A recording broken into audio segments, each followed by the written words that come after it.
I pressed charges against my brother-in-laws after they jumped me, and now my wife is begging me to drop them to save our family, but divorce is starting to sound like the better option.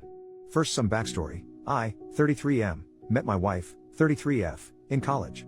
It was a long-term physical relationship that turned serious at the end of our senior year. After graduation, I didn't have plans, so I decided to move to her hometown, a major southern city. I didn't know anybody, so we were together 24/7 and moved in together within a year. During this time, I met her family a few times. She had a huge extended family where her mom, Sharon, was the matriarch. Her dad died in a workplace accident, and her mom got a lot of money. She was smart and invested and is doing well. All of Sharon's siblings and nieces and nephews look to her for advice on all major life decisions. She's paid for school, weddings, and helped start businesses. My wife has two brothers who I always got along with. We would hang out independent of my wife a few times a year. We got married after 3 years, and when my son was born, Sharon bought us a house 3 blocks from hers. We had lived in a downtown loft-style apartment, and this was honestly a relief. But with the house came Sharon constantly being in my life. Coming in the house unannounced, unsolicited advice, and snide remarks at my expense. Eventually, 18 months later, we had a blow-up fight and I moved my family across town to an apartment. My wife was pissed and our relationship has deteriorated. At this point, Sharon hates me and has turned most of their family against me. I didn't see or go to any of her family events for over a year. My wife still saw her family, but because I wasn't invited and they were over 30 minutes away, it was much less. Sharon went from seeing her grandson almost every day to once a month. So her hate for me went through the roof. The incident. My wife had to work and I was asked to take my son to his cousin's birthday party. The party was at Sharon's house, and if it wasn't my son's first cousin, 6 months apart, I would have said no. It was tense the moment I walked in the house. The father of the birthday boy, brother-in-law, greeted me, but no one else spoke to me.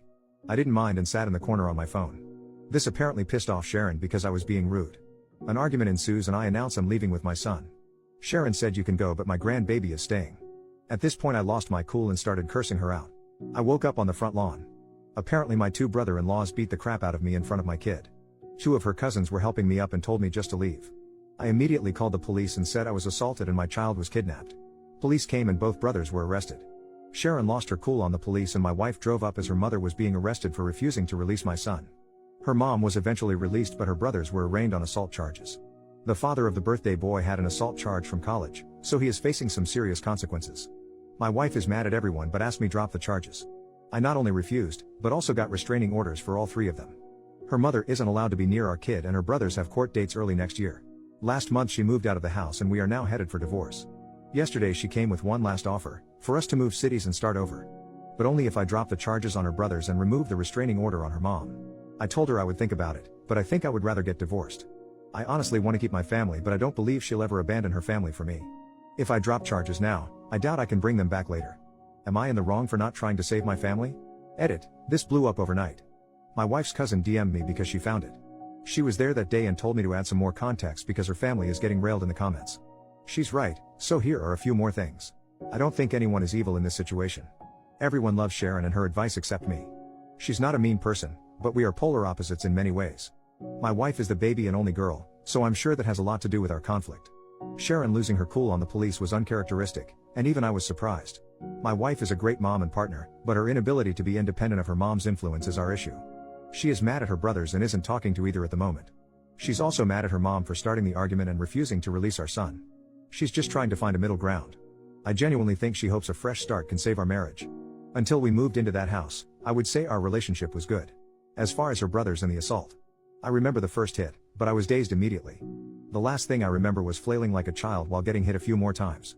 What I don't remember is my kids screaming to stop hitting my daddy and then picking me up and dropping me on the lawn like trash.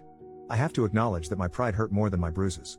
I genuinely liked both her brothers, and to be fair, fuck you and BTCH came out of my mouth when I cursed out Sharon. I'm not 100% innocent. This is the South, so the police even said, "What did you expect to happen?" I don't know if I stopped pursuing this it would continue or not. Update, 4 months later. Hello, let me start by saying thank you to the supporters and screw you to the assholes. Reddit is one hell of a place to get perspective on things. Only place you could be called a good father and cuck in the same thread. I've been wanting to write an update and answer questions for a while, but after my original post, many Reddit lawyers reached out and told me to stop talking immediately. Since things were very uncertain and my divorce wasn't settled, I decided to not respond or update anything until things calmed down a bit. A lot has happened to so many people involved, so I think I'm just going to break it down by person. Me, I moved back to the West Coast, where I am originally from. I decided to move forward with the divorce, so I moved home. Furthermore, I had nothing left for me in that city, as I only had a few friends, my son, and a lot of bad memories. My ex and son cried a lot the day I left and that hurt my soul, but it was best for all parties involved. So I moved back home to be around my family and my support system. I got a good paying job, and I'll be subletting a 2-bedroom apartment starting next month. My son spent the holidays with me, staying with my parents, and I plan to see him on Easter. Going forward and laid out in our custody agreement, my son will stay with his mother until he is 12. I'll get him Easter and summers, and we'll switch Christmas and Thanksgiving every year. When he's 12, and needs a father figure, he'll come live with me until he is 18. I talk to my son every day on the phone for at least an hour, and I'll try to fly out there a few times a year. I can't shake the feeling that a piece of me is missing, and wish it was just my son, but I miss my wife too. My ex-wife, so the divorce is basically settled, and I obviously didn't move away with her. In the end, she saw my post and saw the comments and realized that she shouldn't have asked me to stop pursuing the case. She asked again, saying we could move and just get away from her family. Too much had happened, and our relationship was a shell of what it was. We both said and did things we forgave but can't forget. I wish this was a movie and I could just say love conquers all, or screw her she is evil, but that isn't real life. I'm torn between both loving this person and knowing we aren't right for each other. While she didn't want to move forward with the divorce, she didn't fight me on it either. We were able to settle everything without lawyers and only use them for paperwork and fine details. We talk daily because of our son, and she says she is doing well, but last time I FaceTimed her I can tell she isn't eating. My sister said it's post-breakup hotness, whatever that means, but she looks more sick than hot. She hasn't spoken to her brothers since that day, and blames them for a lot of what happened. She and Sharon's relationship is also very strained, and they barely talk as well. Ironically, she is hardly speaking to the family she was so desperately trying to keep together. I honestly wish she would talk to her family again, because I worry about her a lot. People were very mean to my ex-wife, saying she was a terrible mother and wife. I think she lives for and would die for her family, and all her actions were to keep us together. She told me her 2 biggest regrets were moving into Sharon's house and moving out of our apartment. Those 2 actions caused most of our problems. She is a great mother to my child and I will always have her back. The brothers, I didn't expect much as far as punishment in this case. They both plead out to a simple assault, which only had minimal consequences. Both brothers spent a night in jail, got fines and anger management. The older brother had a prior incident that I mentioned in the earlier post. It was a bar fight in his early 20s, and he hit a guy with a bottle and got an assault charge. Since that case was over 15 years ago, and he's married, pillar of the community, etc., he was given probation for a year and that was the end. Both brothers have partners in life and the oldest one is married. I've known his wife for many years, and we've always been friendly. Because of the restraining order, both spouses reached out on behalf of the brothers to speak to me. I barely knew the younger brother's girlfriend, but since I knew the wife, I spoke to her.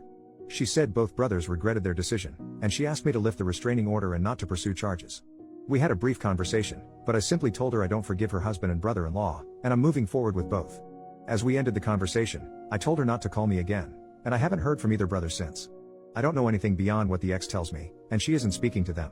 Sharon, so I did have it out with Sharon, and it went about as well as you can imagine. Here is a little backstory to our relationship. Let's start by saying my ex and her family are devout Christians who go to church weekly. I'm a lapsed Catholic who goes to church 3 times a year. I live a very moral and ethical life, but my belief system isn't centered on the church. Furthermore, I consider myself a moderate liberal, and their family is moderate conservatives. For example, I'm down for the Second Amendment, and Sharon supported gay marriage. Ideologically we were far apart but agreed on the important things in life. The real problems began when my son was going to be baptized. My mom wanted to get our son baptized Catholic and Sharon wanted him baptized Protestant. Lots of snide remarks about Catholics were said, but I let it go at the time. The ex and I decided to wait and let our son decide, which Sharon hated. When my ex started going back to church and I wasn't in attendance, that further widened the divide. Her family would go by Sharon or someone else's house after church for lunch or dinner, and I either showed up later or not at all. Every time Sharon didn't agree with the decision we made as a couple in regard to our lives, especially my son's life, she would start leaning on my wife and pressuring her behind the scenes. We would literally make a decision, and she would go to her mom's house and then come back with a different opinion. The most frustrating part is she stopped trying to talk to me at all. She would literally just call my wife and get her to change her decision. The big fight that led to us moving out was that my son wanted to play soccer and not football, but my wife's family is a huge football family. We agreed for him not to play football because he didn't want to play in our concerns about CTE. My wife comes home one day and does a 180 saying that she signed him up for football. We start arguing and Sharon comes in the house unannounced and joins the conversation, saying we decided it would be good for him. I got pissed and told them Sharon is not my son's parent and my ex shouldn't be so weak when her mom is pressuring her to do something we decided not to do. Then she said the words that sealed the deal, my opinion should matter. I bought the house. I started looking for a new apartment that night and never looked back. So when we talked, and neither of us raised our voices but it wasn't a nice conversation. I started and apologized for calling her a BTCH, and she apologized for trying to keep my son without my permission. She flat out told me she wished my daughter never met me and that I've ruined her family. That her sons have criminal records now, even though one already did, and it's all my fault. She then started crying about not seeing my son and how she lost her only daughter. I told her she was manipulative and used her money to control the family. That she only didn't like me because she couldn't control my decision like her weak-willed family. I also told her she consistently overstepped her boundaries in regard to my child and marriage, and she put her own selfish interest ahead of her daughter's happiness. After spending an hour calling each other jerks in different ways, we ended things in the same place. In the end, I told my ex her mom could see my son because Sharon loves him unconditionally, and he loves her. Call me stupid, but I think family is a big part of your upbringing. My mom isn't around him enough and every child needs a good grandma. The ex said she has been to a few family situations that were hard to avoid: wedding, funeral, Thanksgiving, but she leaves when her brothers come and my son doesn't leave her side. Sharon has seen my son and he has played with his cousin, birthday boy from Original Story, but she's keeping him from the family for the time being. My son, he's having a hard time with everything. It's not the fight, he thinks we were wrestling. He misses me a lot and cries on some of our phone calls. He's in therapy and all the sessions are about missing his dad and why we can't live together. It's been a few months, and it's slowly getting better, but we ruined his childhood and I take my share of responsibility in that. The cousin, she is my wife's first cousin, but they are more like sisters. Sharon is her aunt by marriage, and she was the first to warn me about the family. She was also eviscerated by the comment sections for having me add to the story. She told me I was out of line for calling Sharon a BTCH, but didn't feel I deserved to get beat up. Likewise, she also grabbed my son when the fight happened and took him away. She was the one who told my son we were wrestling, and she called my wife to come immediately. When Sharon was being handcuffed, the cousin came outside holding my son. I told her to give him to me, but she pointed at my swollen face and asked if she could hold him. I trusted her enough in that situation to care for my son, so I respected her enough to add those details. She didn't deserve the shit comments either. Conclusion: in the end everyone in their family read the original post, but because of divorce and assault cases, no one directly contacted me other than my ex. It wasn't a hit to say the least, but I only care that hit hurt my ex's feelings. I think seeing everything written out from my perspective opened her eyes. Obviously some things were left out and broad strokes were made to explain complex situations. In the end she said I didn't lie, but she thinks I painted her family in a horrible light. We thought about writing a joint update, but we aren't talking enough to make that happen. I told my ex about this post and asked if she wanted to read it before I posted, and she told me to write whatever I want. Nobody won here, we all lost. Relevant comments.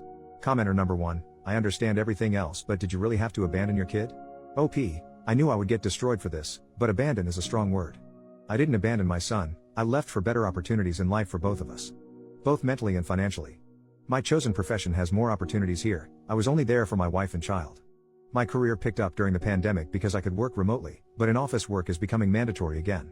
I was already going to have to quit or move companies, so the timing was right. Also, my mental health is 10 times better now that I have left the city. For months, I gave my child fake smiles while trying to be a good father. I was a shell of the man I wanted to be. I'm still broken by what's happened, but I'm in a better place mentally, and in the long term, I'll be better financially. Commenter, you left for better opportunities in life for both of us? For you, yes. For him, not really. OP, I was responding to something else you wrote, but saw you responded to this. Your assessment of my situation is understandable. But me working for less money and being constantly unhappy isn't good for my son either. If I could have stayed in state, trust me I would have, but the economy is screwed.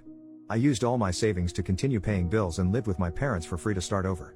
Maybe I could have found happiness there, but I didn't see it happening. We are co-parenting the best we can.